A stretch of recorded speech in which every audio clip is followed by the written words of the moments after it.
வணக்கம் நண்பர்களே. நேற்று வீடியோவில் காஷ்மீரில் ஒரு துயரமான சம்பவம் நடந்தது. அதை பற்றின டீட்டெயில் ரிப்போர்ட் சொல்லியிருந்தேன். இன்றைக்கி விசாரணைகள் பயங்கரமாக முறுக்கி விட்டுருக்காங்க. அங்கே தேடுதல் வேட்டையும் அதிகமாக இருந்துக்கிட்டு இருக்கு. ஸோ ஒட்டுமொத்த பயங்கரவாதிகள், பதுங்கியிருக்க பயங்கரவாதிகளை கண்டுபிடிக்கிற வேலைகளில் இறங்கியிருக்காங்க. இருந்தாலும் ஒரு சில சவால்கள் இருக்குது அப்படின்னு இந்தியா தரப்பில் சொல்லியிருக்காங்க. ஸோ அது என்ன அப்படின்ற ஒரு டீட்டெயிலான தகவல் வச்சுருக்கேன் உங்களுக்கு சொல்கிறதுக்கு. இது மட்டும் இல்லை, எலெக்ஷன் நடக்கிற டயத்தில் நம்மளோட ஃபாரின் மினிஸ்டர் ஜெய்சங்கர் அவர்கள் இதுவரைக்கும் கடந்த ஒரு சில ஆண்டுகளில் இந்தியா சந்திச்சு, அதுவும் இன்டர்நேஷனல் அஃபேர்ஸில் நடந்த முக்கியமான விஷயங்களை பற்றி வாயை திறந்துருக்காரு. ஸோ இதை பற்றின ஒரு முக்கியமான தகவலும் உங்களுக்கு இந்த வீடியோ சொல்ல போகிறேன். இன்னும் நிறைய தகவல் பார்க்கலாம். ஸோ முடிஞ்ச அளவுக்கு ஸ்கிப் பண்ணாமல் வீடியோ முழுசாக பாருங்கள். நண்பர்கள் சேனல் புதுசாக வந்தீங்கன்னா சப்ஸ்கிரைப் பண்ணி உங்களோட ஆதரவுகள் கொடுங்க. ஃபஸ்ட்டு பார்க்க போகிற விஷயம் நம்ம ஃபாரின் மினிஸ்டர் ஜெய்சங்கர் அவர்கள் சமீபத்தில் அவர் இந்த மீடியா கிட்ட அட்ரஸ் பண்ணும்போது ஒரு சில விஷயங்கள் சொல்லியிருக்காருங்க. அது குறிப்பாக கனடாவை பற்றி அவர் ஒரு விஷயத்தை சொல்லியிருக்காரு. கேள்விகள் கேட்டிருக்காங்க. இப்போ சமீபத்தில் 3 பேர் 3 இந்தியர்களை அரெஸ்ட் பண்ணியிருக்காங்க ஹர்தீப் சிங் நிஜார் கேஸில். ஸோ இந்த 3 பேருமே 22 வயசுலேருந்து 26 வயசுக்குள்ளே இருக்காங்க. ஸோ இவங்க இந்தியாவோட லிங்க் பண்ணி சொல்கிறாங்க. ஆனால் இது வரைக்கும் போலீஸ் நேரடியாக எந்த ஒரு தகவலுமே கொடுக்கல. அதுவும் இந்தியா கிட்ட வரலை. அதுவும் இந்தியாவுக்கும் அவங்களுக்கும் தொடர்பு இருக்குது, அதாவது இந்திய அரசாங்கத்துக்கும் அவங்களுக்கும் தொடர்பு இருக்குன்ற மாதிரியான விஷயங்கள் எதுவுமே சொல்லலை, நிரூபிக்கப்படலை. ஆனால் அவங்க கனடாவோட மீடியா இதை ரொம்ப ஸ்பெகுலேட் பண்ணுறாங்க அப்படின்னு சொல்லியிருக்காரு. இது மட்டும் இல்லாமல் இந்த ஒரு நடவடிக்கையினால ஒரே ஒரு விஷயம் தெளிவாக தெரியுது. கனடா எந்த அளவுக்கு இங்கே இருக்க கிரிமினல்ஸையும் நிறைய வயலன்ஸ் பண்ணிட்டு தப்பிச்சு போகிறவங்களுக்கும் ஒரு கூடாரமாக செயல்பட்டு இருக்காங்க. அங்கே அவங்கள வரவேற்று அவங்கள அங்கே தங்க வச்சுட்டு இருக்காங்க. இதுதான் பக்காவான ஒரு சாட்சி அப்படின்னு சொல்லியிருக்காரு. அங்கே நடக்கிற எல்லா பிரச்சனைகளும் இன்டர்னல் பாலிடிக்ஸ் தான், nothing to do with India அப்படின்னு சொல்லி முடிச்சிருக்காரு இந்த கனடா மேட்டரில். இது மட்டும் இல்லை, ஆயில் விஷயங்களை பற்றி கேள்விகள் கேட்டிருக்காங்க. ஸோ இதில் அவர் ஒரு விஷயத்தை தெளிவாக சொல்கிறாரு. அதாவது கடந்த ஒரு சில ஆண்டுகளாக ரஷ்யாவுக்கும் உக்ரைனுக்கும் போர் ஆரம்பித்த பிறகு இந்தியாவுக்கு அவ்வளோ ப்ரெஷர் இருந்ததுங்க, அவ்வளோ அழுத்தங்கள் இருந்தது.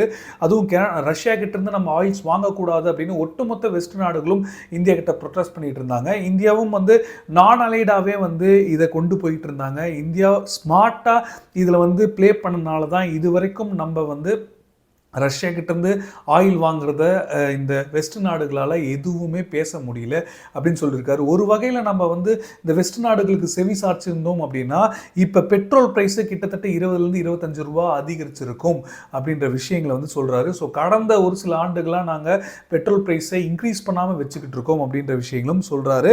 ஸோ இது கண்டிப்பாக இந்தியாவோட டிப்ளமேசிக்கு ஒரு வெற்றி தான் அப்படின்னு சொல்கிறாரு. இது ஒரு பக்கம் இருக்க, சைனாவோட முதலீடுகள் இந்தியாவுக்குள்ளே வர ஆரம்பிக்குமா? ஒருவேளை இப்போ மோடி அவர்கள் மீண்டும் பிரதமராக வந்தார்னா இப்போ இந்த சைனாவோட முதலீடுகளுக்கு ஒரு சில தடைகள் போட்டு வச்சிருந்தாங்க இல்லையா இந்தியா, ஸோ அது கொஞ்சம் தளர்வு கொண்டு வர முடியுமா அப்படின்ற கேள்விகள் கேட்டிருக்காங்க. அதுக்கு அவர் ஒரே ஒரு பதில் சொல்லிட்டாரு. ரொம்ப கிளியராக, கட் அண்ட் கிளியராக சொல்லியிருக்காரு. என்றைக்குமே நேஷனல் செக்யூரிட்டியை காம்ப்ரமைஸ் பண்ணிட்டு நாங்கள் எந்த நாட்டோடையும் உறவுகள் மேற்கொள்ள மாட்டோம். ஸோ நேஷனல் செக்யூரிட்டி, எக்கனாமிக் செக்யூரிட்டின்றது எங்களுக்கு ரெண்டுமே ஒன்று தான். ஸோ ரெண்டுத்தையும் தனித்தனியாக நாங்கள் பார்க்க மாட்டோம் அப்படின்னு சொல்லியிருக்காரு. ஸோ இதனால் இப்போதைக்கு இந்த எல்லை பதட்டங்கள் அதாவது முழுமையாக தீர்வு பார்க்காம நார்மல் பிஸ்னஸ் நார்மலாக இருக்க போகிறது இல்லை இரு நாடுகள் இடையே அப்படின்றத தெளிவுபடுத்தியிருக்காரு. இது ஒரு பக்கம் இருக்க, இப்போ யூஎன்எஸ்சியில் பெர்மனன்ட் சீட் இந்தியாவுக்கு கிடைக்குமா அப்படின்றது தான் நிறைய பேரோட எதிர்பார்ப்பாக இருக்குது. அதை தான் அவரும் சொல்கிறாரு. கிட்டத்தட்ட ரொம்ப சீக்கிரமாகவே நமக்கு யூஎன்எஸ்சியில் பெர்மனன்ட் சீட்டு கிடைச்சிரும். ரொம்ப ஸ்ட்ராங்காக நமக்கு நிறைய விஷயங்கள் நம்ம இதுவரைக்கும் மேற்கொண்டிருக்கோம். ஸோ கண்டிப்பாக இது கிடைச்சிரும். அது மட்டும் இல்லாமல் நிறைய நாடுகள் இந்தியா கிட்ட ஃப்ரெண்ட்ஷிப் வச்சுக்கணும்னு ஏங்குறாங்கங்க அப்படின்னும் அவர் சொல்லியிருக்காரு. ஸோ இந்த அளவுக்கு many Nations from seeking friendship with India. So இதுவும் ஒரு பாசிட்டிவான ஒரு நோட்டாக இந்த யூஎன்எஸ்சி விஷயங்களுக்கே ஏற்படும் சொல்கிறாரு. ஒருவேளை வாக்கெடுப்பு எடுத்தாங்க அப்படின்னா கண்டிப்பாக இது இந்தியாவுக்கு சாதகமாக கூட மாறலாம் இல்லையா, நிறைய நாடுகள் வாக்களிக்கலாம். ஸோ இதை தான் அவர் அப்படி சொல்லியிருக்காரு அப்படின்னு நம்ம எடுத்துக்கலாம். ஸோ இப்போதைக்கு இந்த எலெக்ஷன் சிச்சுவேஷனில் இந்த முக்கியமான ஒரு சில கருத்துக்கள் ஜெய்சங்கர் அவர்கள் சொல்லியிருக்காரு. ஸோ அதை நான் உங்களுக்கு தெளிவுபடுத்தணும்னு நினச்சேன். ஸோ இது தொடர்ந்து அடுத்து நம்ம பார்க்க போகிற ரொம்ப முக்கியமான ஒரு விஷயம் என்னென்னா, பயங்கரவாதிகள் இப்போ சமீபத்தில் தினங்களுக்கு முன்னாடி கரெக்டாக இந்த மலைப்பகுதிகள் ஒட்டின மாதிரி இந்தியன் ஏர்ஃபோர்ஸு வெஹிக்கிள் மேலே வந்து ஒரு அட்டாக் நடத்தியிருக்காங்க. ஸோ தீவிரவாதிகள் அவங்க வந்து கன்னெடுத்து சுட்டிருக்காங்க. அந்த டேங்கர்லேருந்து போய் ஒருத்தர் வந்து வீரமரணம் அடைஞ்சிருக்காரு. 4 பேர் இன்ஜுரி ஏற்பட்டிருக்கு. பக்கத்தில் இருக்க ஹாஸ்பிட்டலுக்கு கூட்டிகிட்டு போயிருந்தாங்க. ஸோ இது நம்ம நேற்று வீடியோவிலே தெளிவாக நான் உங்களுக்கு சொல்லிட்டேன். ஆனால் இப்போ இந்தியாவுக்கான ஒரு சவால் அப்படின்னும் போது அது கரெக்டாக மலைப்பகுதியில் நடக்கிற ஒரு பிரச்சனைகளாகவே இருந்துகிட்டு இருக்கு. கடந்த 12 மாதங்களை மட்டும் எடுத்துட்டோம்னா மே 4ஆம் தேதி இப்போ ஒரு இன்சிடென்ட் நடந்திருக்கு. அதில் ஒருத்தர் இறந்திருக்காரு.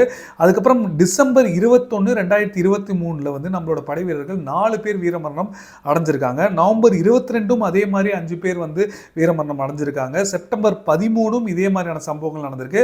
மே 5 போன வருஷமும் இதே மாதிரி நடந்திருக்கு. ஏப்ரல் 20ஆம் தேதியும் 5 பேர் வந்து வீரமரணம் அடைஞ்சிருக்காங்க. ஸோ இந்த அளவுக்கு வரிசையாக இதே மாதிரியான ஒரு சம்பவங்கள் நடந்துகிட்டு இருக்கு. இப்போ பொலிட்டிக்கலாகவும் நிறைய பேர் இதை மாற்றுறதுக்கு பார்க்குறாங்க. அங்கே நடக்கிற எலெக்ஷனை வச்சு பார்த்தீங்களா, முழுமையாக வந்து பயங்கரவாதம் ஒழியலை, இந்தியா இன்னும் முழுமையான நடவடிக்கைகள் எடுக்கலை அப்படின்னு. ஆனால் இப்போதைக்கு இந்த ட்ரெண்டு எல்லாமே ஒரே மாதிரியான விஷயங்களில் பயங்கரவாதிகள் மேற்கொண்டிருக்காங்க. எல்லாமே ஹில்ஸ் பகுதியில் கரெக்டாக இந்த 2 முக்கியமான இந்த பூஞ்ச் அண்ட் ராஜ்கிரி இந்த 2 ட்வின் டிஸ்ட்ரிக்டில் தான் இந்த விஷயங்களை பண்ணுறாங்க. கரெக்டாக அடர்ந்த காடு பகுதிகள் இருக்கிற மாதிரியான ஏரியாவில் சுட்டுட்டு அப்படியே ஓடிடுறாங்க. ஹிட் அண்ட் ரன் மாதிரி அவங்க இந்த விஷயங்கள் டாக்டிக்ஸை வந்து பயன்படுத்துகிறாங்க. ஸோ இதை வந்து இந்தியா கூர்ந்து கவனிச்சுட்டு இருக்காங்க. இதன் மூலமாக ஒரு விஷயம், ஒரு கரெக்டான ஒரு ட்ரெண்டு எல்லாத்துலேயுமே ஒரே மாதிரியான ஒரு விஷயம் தெரியுது. என்னென்னா எல்லாருமே எல்லா சம்பவங்கள்லையுமே வந்து இவங்க இந்த ஸ்டீல் புல்லட் வந்து பயன்படுத்திருக்காங்க. ஸ்டீல் கோட்டட் புல்லட் வந்து பயன்படுத்தியிருக்காங்க. இது நார்மல் புல்லட்டை விட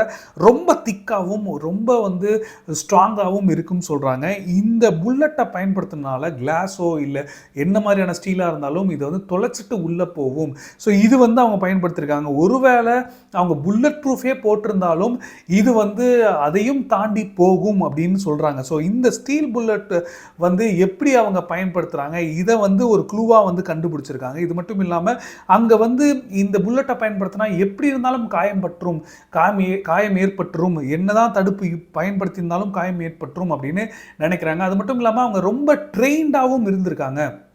ஸோ மலைப்பகுதிகளில் எப்படி வந்து ஒரு காலத்தில் நம்ம சும்மா ஒரு எடுத்துக்காட்டு சொல்லணும்னா மலைப்பகுதியில் வந்து அவ்வளோ சீக்கிரத்தில் ஒருத்தரை வந்து கண்டுபிடிச்சிட முடியாது. ஸோ அந்த மாதிரியான ஒரு டாக்டிஸை வந்து இங்கே பயன்படுத்துகிறாங்க. ஸோ கரெக்டாக ஒளிஞ்சு நின்று சுட்டுட்டு அப்படியே போயிடுறாங்க. ஒருவேளை தப்பிச்சு வேறு இடத்துக்கு பார்டரை தாண்டியே உள்ளே போகிறாங்களா, இல்லை எப்படியோ அங்கே வந்து பதுங்கி இருந்து இந்த மாதிரியான வேலைகள் பண்ணுறாங்களா அப்படின்றதான் இப்போ ஒரு க்ளூவே.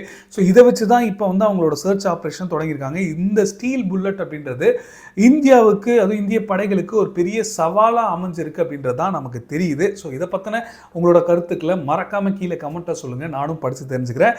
இதை தொடர்ந்து அடுத்து இன்னொரு முக்கியமான ஒரு தகவலோட முடிச்சுக்க விரும்புகிறாங்க. அதாவது நம்ம மால்தீவ்ஸை பற்றி தான். ஸோ மால்தீவ்ஸ் வந்து இப்போ பல பிரச்சனைகள் நடந்துகிட்டு இருக்கு, அதெல்லாம் நம்ம நிறைய பேசிட்டோம், விட்டுருங்க. ஆனால் இப்போ மால்தீவ்ஸோட டூரிஸ்ட் மினிஸ்டர் நேத்தி ஒரு டிவிக்கு இன்டர்வியூ கொடுத்துருக்காரு. அந்த இன்டர்வியூவில் என்ன லிட்டரலாக சொல்லியிருக்காரு சொல்ல முடியாது, கெஞ்சிருக்காரு அப்படின்னு நம்ம எடுத்துக்கலாம். என்ன சொல்லியிருக்காரு அப்படி பார்த்தீங்கன்னா, இந்தியாவுக்கும் மால்தீவ்ஸுக்கும் ஹிஸ்டாரிக்கல் டைஸ் நிறைய இருக்குங்க.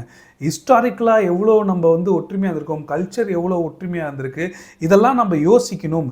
ஸோ இதனால் இந்தியன் டூரிஸ்ட் வந்து இப்போ நடக்கிற பிரச்சனைகளை பற்றிலாம் எதுவும் யோசிக்காமல் தயவு செய்து நீங்கள் மால்தீவ்ஸுக்கு உங்களோட டூரிசமுக்காக வாங்க.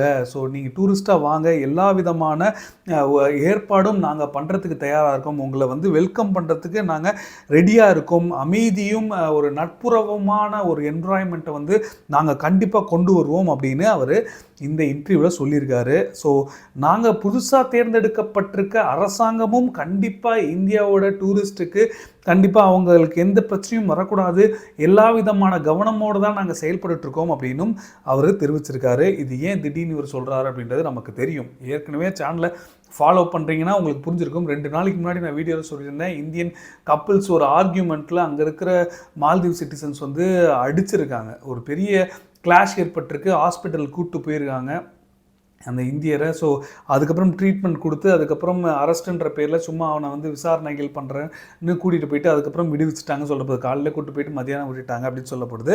ஸோ இந்த அளவுக்கு இன்றைக்கி மால்தீவ்ஸ் அரசாங்கம் அங்கே பொலிட்டிக்கலாக வந்து எடுத்துகிட்டு வர விஷயங்களை வந்து இப்போ மாறுபட்டு அது அப்படியே வந்து எல்லாமே அரசியலாக்கி அங்கே மக்களை வந்து குழப்ப வச்சு அங்கே அப்படியே ஒரு ரேடிக்கல் மைண்ட் செட்டில் வந்து இந்தியர்கள் அப்படின்னாலே ஒரு வெறுப்புணர்வை வந்து தூண்டி விட்டுருக்காங்கன்றது தெரியுது. இது எந்த அளவுக்கு பேக் ஃபயர் ஆகும் அப்படின்னு மால்தீவ்ஸ் இன்னும் ஒரு சில மாதங்களையோ இல்லை வருஷங்களையோ உணர்வாங்க. இப்போ இது கண்டிப்பாக அவங்களுக்கு ஒரு பின்னடைவாகும்னு இந்தியர்கள் இந்தியாவிலேருந்து வர டூரிஸ்ட்டை நாங்கள் வெல்கம் பண்ணுறோம்னு இருக்கரங்கள் கூப்பிட்டு இருக்காரு. ஆனால் இது எதுவும் பெரிய லெவலில் ஒரு மாற்றம் தரப்போறதில்லை அப்படின்றது இந்தியர்களுக்கு தெரியும். ஆனால் இதே சமயத்தில் இப்போ இந்திய அரசாங்கம் இதை பற்றி எந்த ஒரு கண்டுக்கவே இல்லை லிட்டரலாக பார்த்தீங்கன்னா. ஆனால் இதே சமயத்தில் இப்போ மொரிஷியஸ் வந்து ஒரு சின்ன கோரிக்கை வச்சிருக்காங்க, உடனடியாக அப்ரூவ் பண்ணியிருக்காங்க இந்தியா. அதாவது இந்த பாஸ்மதி அரிசியை தவிர மற்ற ஒயிட் ரைஸை வந்து எந்த நாடுக்கும் எக்ஸ்போர்ட் பண்ணக்கூடாது